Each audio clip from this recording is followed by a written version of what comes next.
So me and Edwin did a thing today. We bought tickets to Ibiza. So we're going to Ibiza. And we're excited. So now we just have to book the rest of the trip.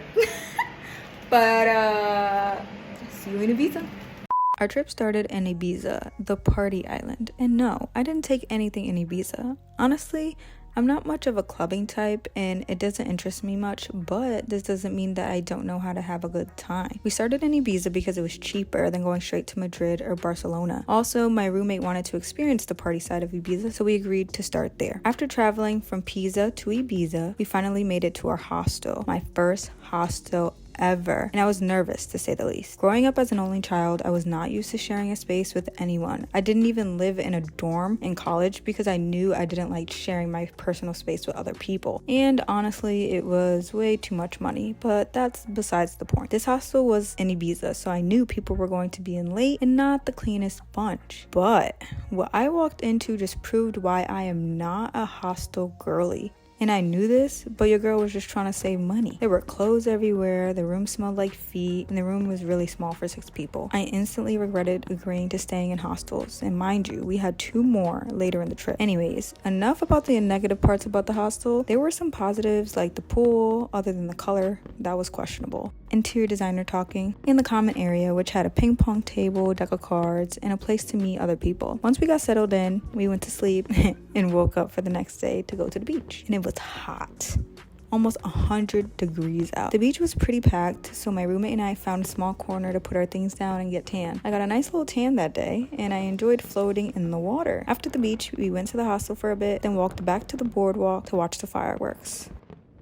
After spending 2 days in Ibiza, we took a flight to Madrid. We got to Madrid in the morning and had 6 hours before we had to check into our next hostel. So we decided to explore the nearby plazas. We started off in Plaza Mayor, where we walked around to see a little bit of what they had to offer throughout the shops. Then we went to the Gate of the Sun, which no longer has a gate there. Then we walked up the main street and went to Zara, Primark, and others to pass time, and also to get AC because we were sweating from traveling with our backpacks all day. At 2:30, we went to the hostel to see if they would let us check in early, and they did. And let me tell you, this hostel was so much nicer. Our bunk beds had privacy curtains, and the room was very clean, and our roommates were really cool and respectful too. After check-in, we took a nap because we woke up between 4 to 5 in the morning just to catch the flight. And when I tell you that nap hit, that nap hit. After we got some rest, we went to Reina Sofia Museum 2 hours before closing because that's when they offer free entry. Inside they had some really cool art and sculptures. My favorite part was the architectural drawings, of course. The museum also had an outside courtyard where they host outdoor movies and things like that. The next day, we went on our walking tour at 11:30 in the morning. On the walking tour, we learned about the culture and history of Madrid. We walked to the Royal Palace, the cathedral, and to other places in the area to learn more about Madrid. After the walking tour, our tour guide gave us a list of recommendations for food and drinks. A group of us went out to eat and spent more time together going to thrift stores and things like that. After a while, I headed back to the hostel because I really wanted to secure my ticket for a flamenco show later that night. As a former dancer and lover of cultural dances, I knew I had to go and see what it was all about. In high school, I did study flamenco dance for a little bit, and actually seeing it in person live was something I had never experienced yet. Before the show, I went to the oldest chocolate and churro spot in Madrid, San Ginés. For about €5, I got to try their famous chocolate and 6 churro combo. I'm not a churro girl, but I had to do it for the culture. After this spot, I headed to the show. When I first got there, I'm not gonna lie, it was not what I was expecting from the venue. It was just a restaurant and a stage, and I thought it was gonna be more like a show, if you know what I mean. But I just sat down and waited for the show to start. When the show started, I was filled with so much joy. Watching people dance makes me so happy. I also got a bit emotional for 2 reasons. One, as mentioned before, I'm a former dancer, and I danced since I was 5 until I graduated high school. I did all types of dance, from ballet to jazz to hip-hop to cultural dances like African and bomba. I didn't realize how much I missed the art and performing in general. The second reason why I got emotional was because dancing reminds me of my mom. Some of you may know that my mom loved to dance salsa, and she was pretty damn good at it too. She went to dance socials almost every day of the week. She always came home to show me how many turns she did or new moves she had learned from her dancing partners. So, did I shed a tear at the show?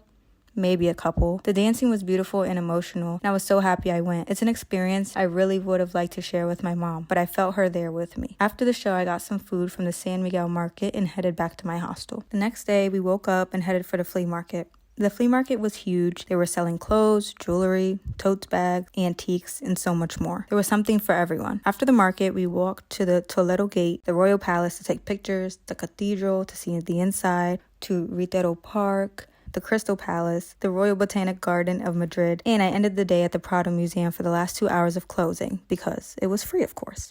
After taking a train from Madrid a Chota, we finally made it to Barcelona. We bought the 5-day Barcelona card and Gaudi bundle for the trip. After we dropped our things off at the hostel, we grabbed some food and started walking around until I was starstruck by the Sagrada Familia. This was my first time seeing it in person and I was absolutely blown away. We will get more into this beauty later on in the video. At nighttime, we went to the beach with some friends we met in Madrid who also happened to be in Barcelona at the same time as us. We all talked till sunset and then we headed home. Day 2 in Barcelona was dedicated to Gaudi. First, we visited Casa Mila. The tickets included a self-guided audio tour around the house and through the attic into the rooftop. Inside the museum, we learned about the significance of each room and its unique characteristics. In the attic, there were architectural models of the other famous works of Gaudi and the history behind each. My favorite part of Casa Mila was the rooftop. Not only did it have a great 360 view of Barcelona, but it also had organic sculpted chimneys. After this, we headed to our reserved ticket to the Sagrada Familia. Sagrada Familia is a must-see in Barcelona. There is so much to see both inside and out, from sculptures of biblical stories on the facade to how the sun impacts the lighting of the stained windows. And I know I said I was blown away earlier, but that was just from the exterior. When I got inside, I was speechless. The design of the Sagrada Familia draws so much inspiration from nature and its creator. Gaudi paid attention to every detail, hence why it's not done after being in construction for the past 140 years. I spent 2 hours inside just taking it all in. To end our Gaudi tour for the day, we went to Casa Batlló. These tickets also included a self-guided audio tour of the house that led to the rooftop. Casa Batlló is known as the House of Bones or the House of the Dragon. My favorite part of the house was of course the exterior, but also the fact that there was no harsh corners. Gaudi didn't believe that straight lines should exist in architecture because they don't exist in nature. The next day, we explored Barcelona's famous sites before heading to our last Gaudi site of the trip. We started at the Magic Fountain, then saw the 4 columns. From here, we walked to the Montjuïc Castle. With the Barcelona Pass, we were able to get in for free. From here, we were able to get an ocean and city view of Barcelona. We took the cable car down instead of walking, and we got to experience another great view of Barcelona. Then we walked to various artworks within the city of Barcelona. One was the mural of Beso, which is obviously a mural of 2 people kissing. But what was super cool about this was that it was one huge photo made out of a bunch of tiny ones. After this, we grabbed some food from the market and headed to Park Güell. And this is where I finally got to have my cheetah girl moment. This park is perfect for a little picnic. We spent probably 2 hours here and you got to see all of the different tiles put together to make this beautiful mosaic across the bench seating. We also got to take a picture with the dragon monument, and the last day was dedicated to museums. Every museum I went to was free with the Barcelona card. I started at the MACBA, which didn't have much art. Then I went to CCCB, which I regret going to because had I known what the exhibit was showing, I wouldn't have gone. After this, I went to the market again to get some lunch and to meet up with Edwin. We ate while we walked to the Barcelona Cathedral. I did have to purchase a ticket to go inside, but I was able to get a student discount, but this time was different. The ticket also included a rooftop view, and as you can tell, I love trying to find the best views of the city. The next free museum we went to was the Picasso Museum, where we got to see a lot of his famous works. After this, we went to the Mocha Museum, and this museum showcased work from Banksy, Kaws, Keith Haring, Takashi Murakami, Andy Warhol, and more. Then I walked through El Born CCM to learn about the city ruins from the 1700s. After this, I walked to the Arc de Triomphe and through the park. For the 6th and last museum of the day, I went to the Museum of Design, and inside I got to see both industrial design as well as visual design pieces from various artists. After about 20,000 steps, we ended the day at the beach, soaking up the last bit of sun we can before we go back to Florence.